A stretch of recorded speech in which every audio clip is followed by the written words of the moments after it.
नमस्कार, मैं स्वतंत्र कुमार और आप सभी का स्वागत करता हूं आपके अपने चैनल शॉर्ट हैंड टीम पर। तो दोस्तों, आज के इस वीडियो में प्रतिलेखन संख्या 61 के डिक्टेशन को हम लोग लेने वाले हैं। इसे हम लोग दो अलग अलग स्पीड में लेंगे।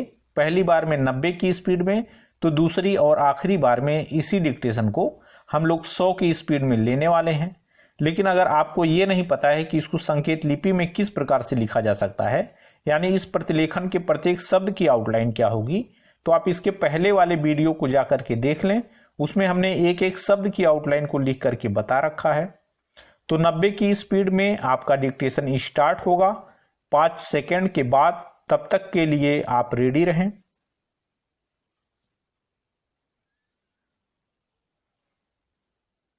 स्टार्ट।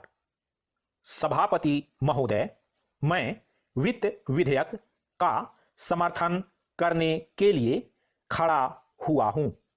उत्तर प्रदेश की जनसंख्या बहुत बड़ी है और उसका क्षेत्र भी बहुत बड़ा है। इसलिए यह आवश्यक है कि उत्तर प्रदेश को उसकी जनसंख्या और क्षेत्र के अनुसार विकास योजनाओं के लिए केंद्र से आर्थिक सहायता दी जाए। इसके बिना उत्तर प्रदेश की उन्नति होना असंभव है। भारत का किसान इस देश का जीवन है। किसान पर ही सारी खुशहाली और उन्नति निर्भर करती है। अगर उसका जीवन समृद्ध होगा तो देश भी समृद्ध होगा। इसलिए यह आवश्यक है कि किसान के दैनिक जीवन की चीजें सस्ती हों और उसके खाद और कृषि यंत्र आदि सस्ते दामों पर मिल जाएं। पानी के लिए उसको भगवान की तरफ ना देखना पड़े, बल्कि उसको सिंचाई के विषय में आत्मनिर्भर बनाया जाए।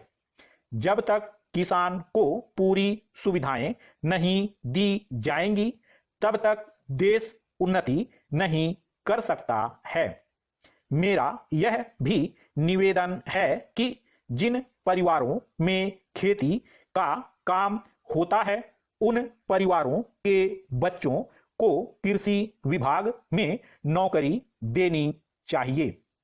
यह मैं आवश्यक समझता हूं, क्योंकि उन्हें कृषि के बारे में व्यवहारिक ज्ञान होता है।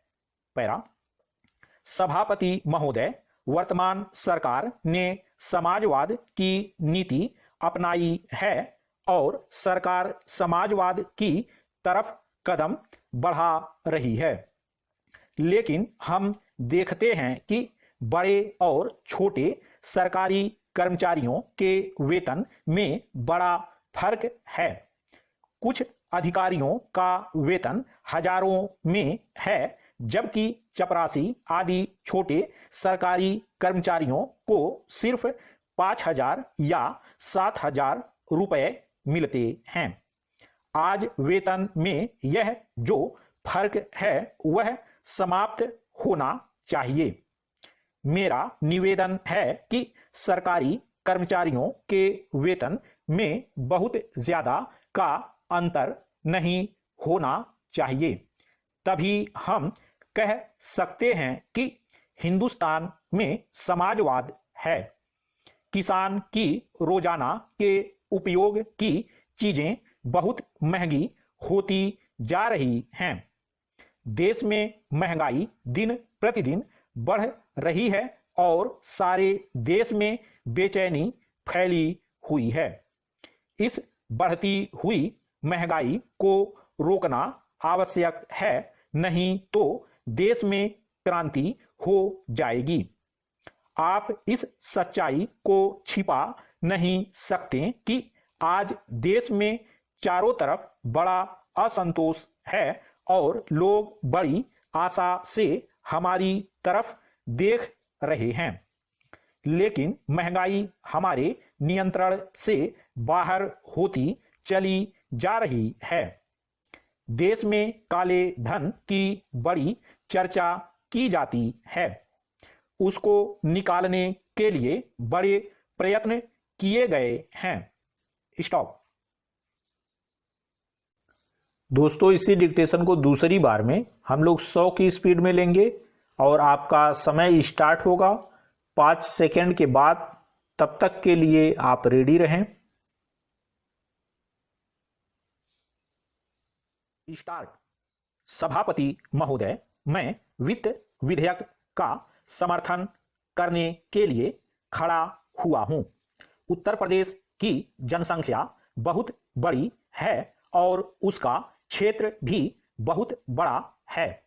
इसलिए यह आवश्यक है कि उत्तर प्रदेश को उसकी जनसंख्या और क्षेत्र के अनुसार विकास योजनाओं के लिए केंद्र से आर्थिक सहायता दी जाए।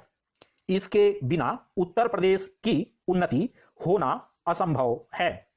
भारत का किसान इस देश का जीवन है। किसान पर ही सारी खुशहाली और उन्नति निर्भर करती है।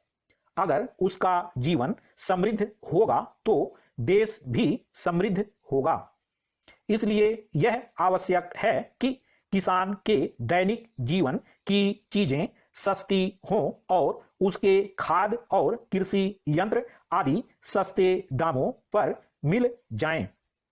पानी के लिए उसको भगवान की तरफ न देखना पड़े, बल्कि उसको सिंचाई के विषय में आत्मनिर्भर बनाया जाए। जब तक किसान को पूरी सुविधाएं नहीं दी जाएंगी, तब तक देश उन्नति नहीं कर सकता है। मेरा यह भी निवेदन है कि जिन परिवारों में खेती का काम होता है, उन परिवारों के बच्चों को कृषि विभाग में नौकरी देनी चाहिए। यह मैं आवश्यक समझता हूं, क्योंकि उन्हें कृषि के बारे में व्यवहारिक ज्ञान होता है। पैरा।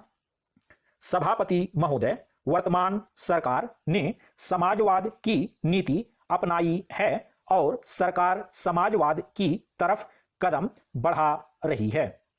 लेकिन हम देखते हैं कि बड़े और छोटे सरकारी कर्मचारियों के वेतन में बड़ा फर्क है। कुछ अधिकारियों का वेतन हजारों में है, जबकि चपरासी आदि छोटे सरकारी कर्मचारियों को सिर्फ 5,000 या 7,000 रुपए मिलते हैं। आज वेतन में यह जो फर्क है वह समाप्त होना चाहिए।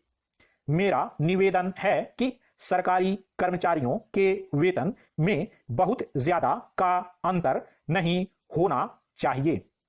तभी हम कह सकते हैं कि हिंदुस्तान में समाजवाद है। किसान की रोजाना के उपयोग की चीजें बहुत महंगी होती जा रही हैं। देश में महंगाई दिन प्रतिदिन बढ़ रही है और सारे देश में बेचैनी फैली हुई है। इस बढ़ती हुई महंगाई को रोकना आवश्यक है, नहीं तो देश में क्रांति हो जाएगी।